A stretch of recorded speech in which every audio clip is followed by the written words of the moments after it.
Greetings everyone and welcome back to 365 Days of Prog. Today we're gonna be reviewing Himlabacken Volume 1 by Moon Safari. Hi, my name's Naomi.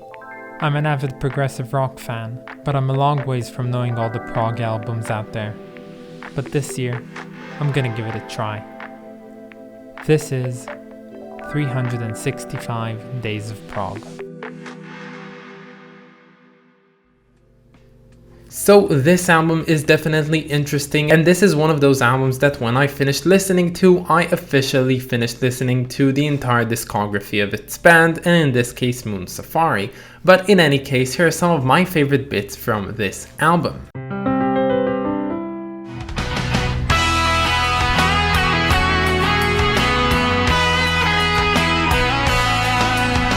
But we know you think you'll get a piece if you tell it straight. There's a room here for romantic flights, a silly escapades.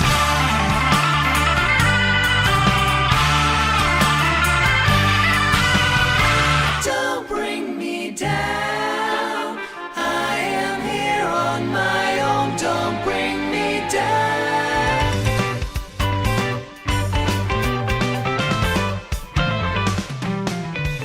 So Moon Safari is a band that I discovered about 2 years ago when I watched a review over on Notes Review's channel about the album Bloom Judd. I think that's the name, but I don't know because it's written in a very odd Swedish way. Anyway, Notes, if you're watching this video, thank you very much for introducing me to this fantastic band. Now, since discovering them, I've listened to 3 out of the 4 albums in their discography, being A Doorway to Summer, Lover's End, and Bloom Judd. But there's one album that for no reason at all I decided not to give a listen to back then, and now I'm listening to it and reviewing it today, and that's Himlabacken Volume 1. Now, Moon Safari, if you don't know them, they're very not representative of today's prog that is created. Most prog today goes towards the darker, more somber sound, while Moon Safari have taken the other approach and they make a more bright and uplifting and joyful sound in their music.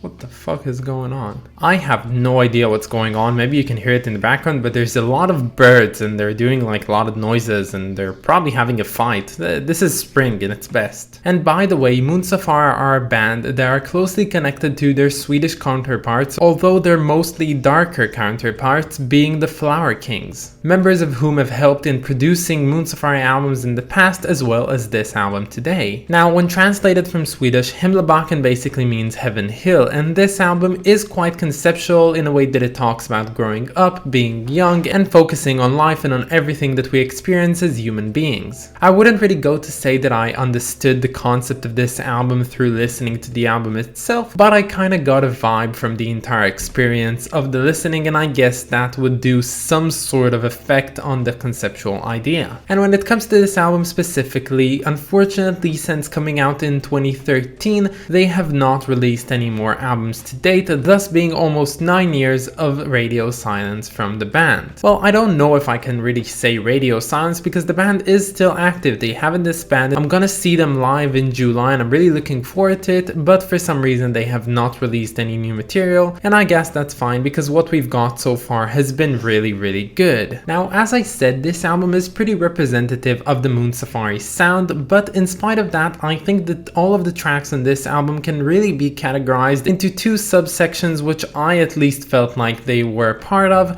There are the songs which really sound like excerpts from Disney movies, and then there's the songs which really sound like the traditional neo-prog sound. All of them, of course, being progressive. Now, of course, there are countless vocal harmonies that only Moon Safari knows how to do as good as they do, and although being mostly darker than the rest of their albums, this one still has this really bright notes and uplifting nature to it, which I really like. But one thing I noticed about this album compared to the rest, I think this one is really reliant on the lyrics rather than the music, and that's personally a thing which I like less. I think that I love the instrumentals more than I like the spoken word, and thus this album is a bit less for me. Now, don't get me wrong, the lyrics on here are really great, and I think that this is, as a sort of conceptual album, really goes and shines through its lyrics. It's just not totally my cup of tea. And another thing which I really found funny about the lyrics, I think in the last song, on the second to last song, there's like this really direct reference to Syd Barrett of Pink Floyd. I really don't know where it came from, but you know, I listen to the lyrics themselves and I sometimes find these lovely quirks inside of them, which, you know, they're pretty lovely. I think that the song that specifically wowed me the most has to be My Little Man. It's a song which I did not expect from any direction to come into this album. It's some sort of a singer-songwriter type of song, very country, very folky. You have basically one person playing the guitar, doing a very intricate fingerstyle type of playing, and then you have maybe the same person, I'm actually not quite sure, singing as well. And it's just a lovely track about a father talking about their own son, and that one was definitely the one which is most particular in this album. But when it comes to my favorite track from this album, I'd have to go with a track called Barfly or Barfly. I actually have no idea how it's supposed to be called, but that track to me at least felt the most colorful outside of the others, and that is why I like it more than the rest. But honestly, comparing this entire album to the track Methuselah's Children from Bloom Judd, I think it doesn't even stand close. Nowhere near is it in the innovative side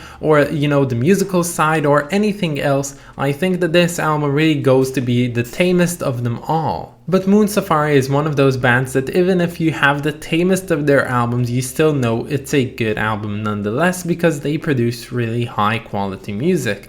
And now, without further ado, I know all of their discography and I'm so happy because when I'm gonna see them live, I can sing along like a maniac with their entire set list, so I'll be looking forward to that. And if anyone watching this video will attend the Night of the Prog Festival in Lorly, Germany in July of 2022, please do let me know because I want to get to meet you all when I'm there. But with that being said, let's move on to talk about the cover. So this cover is pretty cool and it's very distinct from the ones that came prior to it. In the other albums, instead of featuring a drawing which is slightly off-putting in any way, this one features a photo and it has some really nice technique used into it. So firstly, this photo was shot when the sun or the light source was behind of the subject in the photo, thus making him look like a very stark silhouette. Secondly, this photo was taken at an almost 45-degree angle. Now this is a really nice thing that they're using in cinema and photography to create the sort of tension and stress. I've learned that specifically from watching The Walking Dead. And thirdly, this image was taken from pretty much a ground level when it comes to the degree of the photo being taken, thus making the subject look a lot more, you know, impactful and overall looking bigger, making this image more striking upon further looking. Another thing that popped to me when looking at this image, I realized that this does not look like an image taken on a digital camera, but rather on a film camera. Now, I don't really know why they chose to do this, but I know that this album talks a bit about being young and being a child back in the 90s, back when, you know, film cameras were still on the rise. You can tell that by the slight blurriness and the graininess of the image and also the slightly off colorization of it. I think it's really cool. It gets this really lovely effect which would not be achieved with a digital photo. Now, if you're wondering why I'm talking to you about all of this, outside of my love for prog, I also really like photography and that's a thing that I do, and you know, personally I work at it outside of this thing, so I like that very much and I like talking about it. But yeah, although not looking like the rest of their covers, I think it isn't as odd in any way and I don't really see how it connects to the music, but the name Himlabacken and the translation of Heaven Hill kind of does fit with this cover to me, and at least I think it's very memorable and I like it quite a bit. So when it comes to the rating of this album, this one gets a not too shabby 7 out of 10. I think it's my least favorite release of Moon Safari. That is to say, as I said, it's not bad. I just think that personally more effort was put into their other releases. But that's about it, guys. I hope that you enjoyed this video and stay tuned for tomorrow because we're going to be listening to The Poise du Film by Buckmarchi. I also want to thank my lovely supporters over on Patreon. So thank you to Brian and Clay Walnum for being so amazing. And if you guys want to support me over on Patreon, you can find the link down in the description or in my about page. But that's about it, guys. Have a wonderful day and I'll catch you all tomorrow. Bye, guys.